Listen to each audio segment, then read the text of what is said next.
के सभी ट्रस्टीगण, श्री नवीन साहब, अन्य प्रतिष्ठित तवज्जो हज़रात, मेरे साथी के शाह, करीम लाखानी, मंसूर जी और अन्य सीए रिकेश।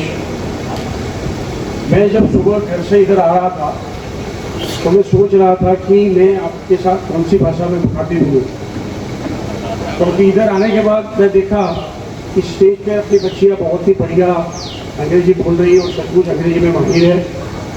करीम लाखानी ने अपनी पूरी बात गुजराती में की। मुझे पता नहीं था ये इतना अच्छा गुजराती बोल लेता और आप समझ भी लेते हो।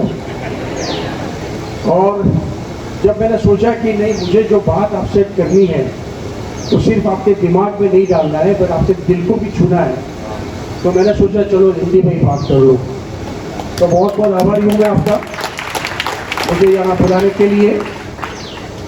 सबसे पहले मैं बताना चाहूँगा, जो दो हमारी बच्चियों ने बताया चार्टर्ड अकाउंटेंट के लिए और करीम जी ने भी बताया करीम लाखानी ने कि चार्टर्ड अकाउंटेंट की वैल्यू क्या है। सबसे पहले ये जानना बहुत ज़रूरी है आपको कि ये अकाउंटेंट के आगे जो चार्टर्ड वर्ड लिखा है वो शब्द चार्टर्ड देना या नहीं, उसके लिए पार्लियामेंट में 1948 अगस्त में 6 महीने तक बहस चली। बहस के बाद वोटिंग हुई और वोटिंग के बाद पार्लियामेंट ने डिसाइड किया कि नहीं, ये कोर्स अगर है तो उसको चार्टर्ड अकाउंटेंट देना है। पूरे हिंदुस्तान में और कोई भी ऐसा प्रोफेशन नहीं है जिसके आगे चार्टर्ड वर्ड लिखा गया, न चार्टर्ड इंजीनियर, न चार्टर्ड डॉक्टर, न चार्टर्ड आर्किटेक्ट, न चार्टर्ड लॉयर। तो चार्टर्ड की एक बहुत ही बड़ी वैल्यू है। दूसरी महत्व की बात, हमारा पूरा सिलेबस, कोर्स, एग्ज़ाम, हमारी जो कायदा कानून है, हर साल जब भी उसमें चेंज होते हैं तो पार्लियामेंट में जाते हैं। मेडिकल काउंसिल में, लीगल में कुछ भी बदलना है, 15-20 लोगों की कमेटी बैठती है, आपसे ये नया कोर्स, आपसे ये सिलेबस बदल गया, आपसे ये 3 साल नहीं 5 साल का है। चार्टर्ड अकाउंटेंट की एग्जाम में कुछ भी बदलना है तो वो बात जाती है पार्लियामेंट में। तो आप समझो इसका कितना महत्व है। और ये महत्वपूर्ण कोर्स की दूसरी बात मैं आपको बता दूँ, पूरे हिंदुस्तान में कम से कम 18 लाख इंजीनियर हैं, कम से कम 12 लाख डॉक्टर हैं, 25 लाख से ज़्यादा इंजीनियर हैं, 15-16 लाख आर्किटेक्ट और चार्टर्ड अकाउंटेंट है सिर्फ 3 लाख। 135 करोड़ की बस्ती में सिर्फ 3 लाख चार्टर्ड अकाउंटेंट हैं, यानी कि आप 0.03% ऑफ टोटल पॉपुलेशन है। तो इसकी क्या वैल्यू है, उसका कितना इंपॉर्टेंस है, वो आप सोच सकते हो, समझ सकते हो।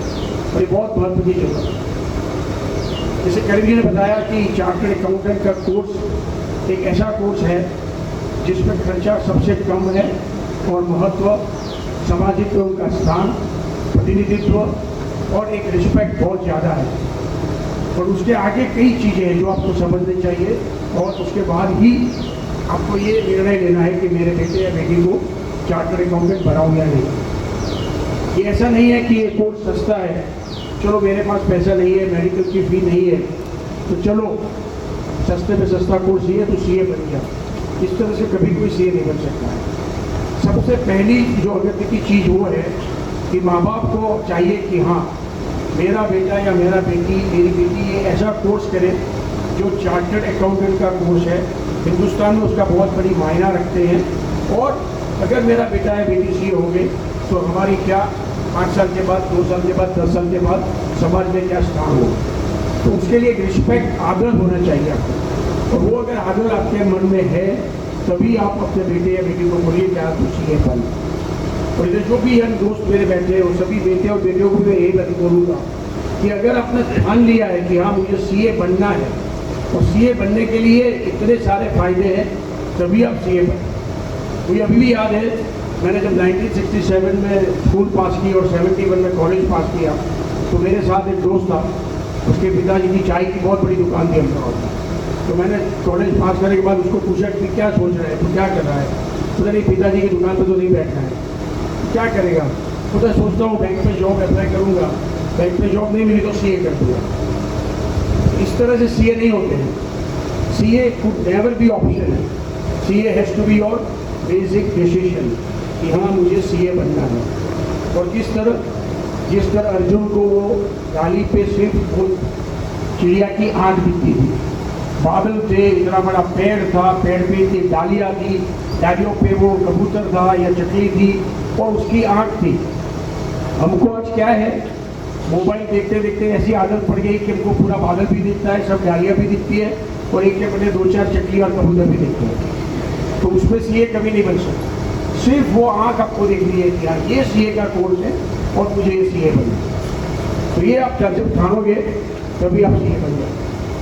और अब बात आती है अहमदाबाद की। अहमदाबाद में मैंने जब सीए किया तो पूरे अहमदाबाद में सिर्फ 900 चार्टर्ड अकाउंटेंट थे। और हम जब सीए करते थे, जेके शाह साहब जब सीए करते थे तो इनका रिजल्ट आता था 1%, कभी आधा %। बहुत ज़्यादा मेरे और शाह साहब से छोड़ के दूसरे लोग जो सीए में बैठे और पास हो गए, उस टाइम 2% का रिजल्ट आ गया, बाकी 1% से ज़्यादा कभी रिजल्ट नहीं आता। लेकिन धीरे धीरे इस तरह से लोग अच्छे मेहनत कर करके आने लगे कि आज सीए का रिजल्ट 8%, 10%, 15% तक आने लगा। और जो अहमदाबाद में मेरे टाइम पे 900 सीए थे, आज अहमदाबाद में 11,000 से ज़्यादा सीए हैं। और फिर भी अहमदाबाद में सीए मिल नहीं रही है। सीए की कमी है, सीए की डिमांड है, सीए का रिस्पेक्ट है, सीए का आदर है और सीए को बहुत अच्छे पैसे भी मिल रहे हैं। जैसे लाखानी साहब ने बताया कि एक ही प्रोफेशन ऐसा है जिसमें बात करने के पैसे मिलते हैं, लेकिन कौन सी बात करनी। सुनील भी आपका पठानी बहुत अच्छा है, कहाँ सिलवाया? सुनील भी आज मौसम बहुत अच्छा है, क्या लग रहा है? उसके पैसे नहीं मिलते हैं। पैसे उसके मिलते हैं कि हाँ आपके आज धंधे में तकलीफ क्या है, क्यों इस टाइम एडवांस टैक्स आप कम कर रहे हो, क्यों आपके बेटा जो 35 साल का हो गया उसके नाम पे कोई इनकम नहीं है, क्यों आपकी बीवी जो पढ़ी हुई है उसके नाम पे भी कोई इनकम नहीं है। ये जो सब प्लानिंग करना है वो बात करने के पैसे मिलते हैं। और वो बात आप कब कर सकते हो? जब आप पूरा पढ़े हो, ध्यान से पढ़े हो और अच्छी तरह से सीए बने। तो ये बहुत ज़रूरी है। और इसमें मेरा छोटे बात कहना चाहता हूँ कि जो भी आप करो एकदम परफेक्ट करो। मैं देना चाहूँगा उदाहरण मुगले आजम फिल्म का, क्योंकि आप सभी ने फिल्म देखी होगी, टीवी में भी बार बार आती है। के आसिफ जो उनके निर्देशक थे, उनको 5 साल लग गए वो फिल्म बनाने। और प्यार किया जो डरना गया, वो जब गाना था उसका सेट जब तक उनकी इच्छा के मुजब नहीं बना, वहाँ तक वो उन्होंने सेट मंजूर नहीं किया। उनको बोला था कि नहीं मुझे ये परफेक्ट ऐसा ही सेट चाहिए, और जब तक वो सेट नहीं बना इन्होंने शूटिंग चालू नहीं किया। कहने का मतलब ये है कि जो भी करो आप 100% परफेक्ट करो और आपका उसमें नाम होना चाहिए। आज की तारीख में भी पुराने ज़माने में एक्टर का शहंशाह कौन गिना जाता था? तो दिलीप कुमार। अमिताभ बच्चन छोड़ दो, एक सेंचुरी में या 100 साल में एक आदमी ऐसा बनता है। और अगर भाई आपकी उसमें से देख लीजिए कम्युनिटी में तो सबसे बड़े स्टार कौन है? सलमान खान, शाहरुख खान, आमिर खान। ऐसे नहीं बने हैं, मेहनत की है। एक अच्छी फिल्म के लिए 15 किलो वजन बढ़ाना था तो बहुत खाया, और बाद में दूसरी फिल्म का वजन बहुत कम करना था तो 20 किलो कम किया, उपवास किया। कड़ी मेहनत करनी पड़ती है। ऐसे ही फिल्म नहीं मिलती है, ऐसे ही वो फिल्म स्टार नहीं बनते। तो उसी तरह आप जो भी करो एकदम परफेक्ट करना है। सीए बन गए लेकिन उसके बाद क्या? मुझे इनकम टैक्स में मास्टरी चाहिए तो सिर्फ इनकम टैक्स पढ़ो, अकाउंटिंग परफेक्ट चाहिए तो सिर्फ अकाउंट्स पे जोड़। मैं मेरी खुद की बात करता हूँ बिना झिझकते हुए कि जब करीम जी और मेहमूद साहब मेरी ऑफिस में आए और मुझे बताया कि साहब हम ये सब काम कर रहे हैं सेवा का, मैं थोड़ा जानता भी था, उनकी पहले थोड़ी बहुत काम किया था। तो बोलता है हम सुनिए भाई दानी लिमड़ा में सीए सेंटर खोलना चाहते हैं। दानी लिमड़ा में सीए सेंटर, बीच में वर्ड भी आ गया था, पागल है क्या, पर वो मैंने मन में रखा। तो दानी लिमड़ा में मैंने बोला सीए सेंटर कैसे बनाएंगे? उन्होंने बोला साहब जेके साहब आ गए। मैंने बोला तो अभी वो है। एक सेकंड के लिए मैं सोचा हूँ क्यों? क्योंकि वो जेके शाह ने एक नाम बनाया। तो अगर जेके शाह क्लास चलाएंगे, जेके शाह वहाँ शिक्षा देंगे तो सबसे उच्चतर, सबसे बढ़िया शिक्षा। तो नाम कैसे बना? कड़ी मेहनत के बाद।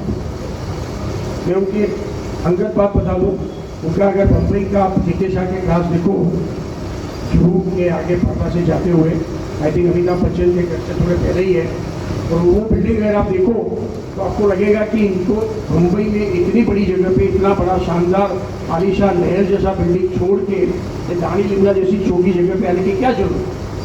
फिर भी वो आए, फिर भी उन्होंने बोला कि नहीं, मैं मेरा पूरा इसमें तन मन धन से सेवा दूंगा। तो दिल में जो सीए के प्रति आदर है कि ये भावना दिखा रही है। और मैं ये भावना मेहमूद साहब में और अन्य सभी ट्रस्टीगण में देख रहा हूँ कि दानी लिमला जैसी जगह पे आप लोगों को आपकी बिरादरी से सबको सीए बना। आप सभी जो महिलाएं इधर बैठी है, बड़े लोग बैठे हैं, और सबको मैं बहुत नम्रता से बताना चाहता हूँ कि आप ये मत सोचो कि मेरी इनकम क्या है, ये मत सोचो कि मेरा बेटा क्या पढ़ रहा है। आपको सिर्फ यही देखना है कि यही एक ऐसी कम्युनिटी है जिसमें लोग पढ़ते नहीं हैं। लेकिन दूसरा एग्जाम्पल दूँ तो सबसे ज़्यादा टॉप मोस्ट हर एक काम में अगर है तो आपके समुदाय के। फिल्म का एग्जाम्पल छोड़ दो, मैंने ये एक्टर का एग्जाम्पल छोड़ दो, सबसे बढ़िया बाल कौन काटता है तो हबीब। सबसे बढ़िया जूते कौन बनाता है मुंबई में, जो वाला मोची। सबसे बढ़िया स्टिचिंग सूट की और कपड़े की कौन करता है, कैचिंग मुंबई। सबके सब लोग आपकी बिरादरी से, वो लोगों ने नाम कमाया। क्यों? क्योंकि जो भी किया एकदम 100% परफेक्ट है। तो आपको भी यही सोचना है कि मेरा बेटा पढ़ने वाला है तो 100% पढ़ेगा, उसको मोबाइल की आदत से दूर करना है। मेरा बेटा 3 साल का है, भी वो व्हाट्सअप कर सकता है, उसमें कोई बड़ी बात कहने की नहीं है। मेरा बेटा 3 साल का है लेकिन उसको अकाउंटेंट का स्पेलिंग पता है, वो बात बहुत जरूरी है, वो आपको कुछ ना।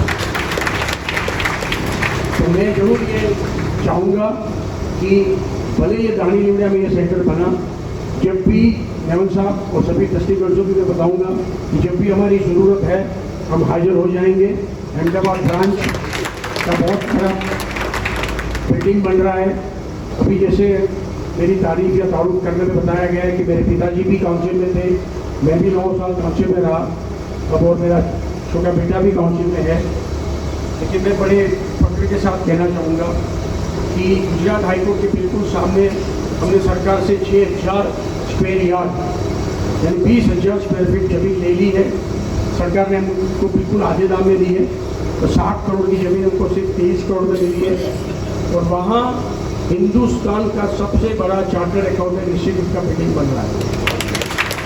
आप आओगे, आपके पाँव रखोगे तो आपको लगेगा कि मैं कहाँ आ गया। एक ऐसा बिल्डिंग 2 साल का तैयार हो जाएगा। तो आप सबको एक माता पिता की तरफ से भी वहाँ आने के लिए लगेगा कि अहमदाबाद में अगर मैं रिवर फ्रंट पे घूमने जाता हूँ, लॉ गार्डन पे घूमने जाता हूँ, तो चलो आज इंस्टीट्यूट पे घूमने चलते। ऐसी बढ़िया जगह हम बना रहे हैं और हम इसके लिए आप सबके आशीर्वाद की मैं प्रार्थना करता हूँ, दुआ मांगता हूँ अल्लाह से कि वो भी हमें मदद करे।